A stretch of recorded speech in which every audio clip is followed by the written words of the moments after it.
Samantala, bumagal ang inflation rate ng Pilipinas nitong Marso. Batayan sa ulat ng Philippine Statistics Authority.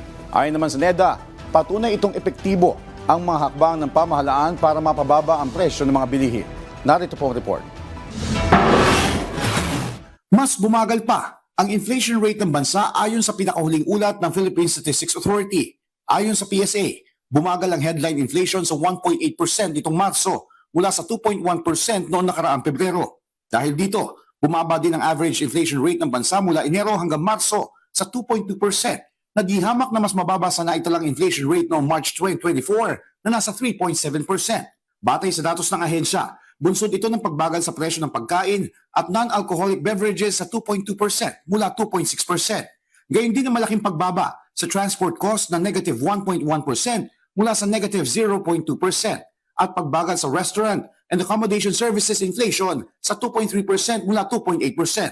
Habang nagpakita rin na mabagal na inflation ng iba pa sa mga pangunahing pangangailangan gaya ng clothing, household maintenance, health at recreation. Ayon kay Undersecretary Claire Dennis Mapa, simula noon nagdaang pandemya, nakapagtala sila ng mataas na rice inflation contraction kung ikukumpara sa mga nakaraang buwan na taon. Ngayong March, negative 7.7. Last month, February, it's minus 4.9. You're asking kung ano yung pinaka mababa pa, no? Ito ay nasa 2020, March din ng mga 2020, minus 8.4. That's the lowest before this one. Nang tanongin naman kung ano ang inaasahang epekto ng tag-init sa inflation, paliwanag ni Mapa, depende pa rin sa produksyon sa second quarter ng taon, partikular na sa agriculture sector. Ang magandang balita is that bumababa talaga yung presyo ng bigas.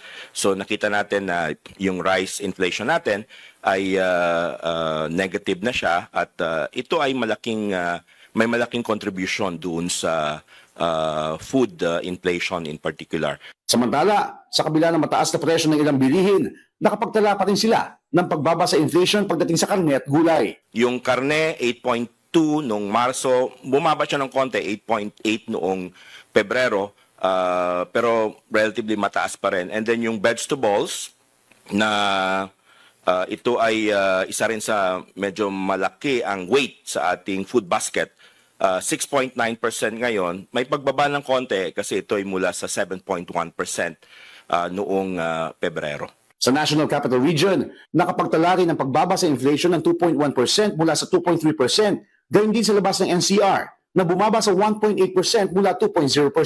Kaugnay nito, binigyan din ng National Economic and Development Authority na ang patuloy na pagbagal at pagbaba ng inflation sa bansa ay nagpapakita lamang na epektibo ang mga ginagawang hakbang ng pamahalaan sa stabilisasyon ng presyo ng mga bilihin para mapanatiling abot kaya ng bawat mamamayan. Ayon pa kay NEDA Secretary Arsenio Balisacan, ipagpapatuloy lamang ng gobyerno ang kanilang short and long term na mga inisyatiba para tugunan ang inflationary pressures, ano pat mas tututukan pa niya ang pagpapatupad ng mga polisiya para matiyak na makikinabang ang bawat Pilipino mula sa isang matatag na ekonomiya. Mula PTV Manila, Joshua Garcia para sa Balitang Pambansa.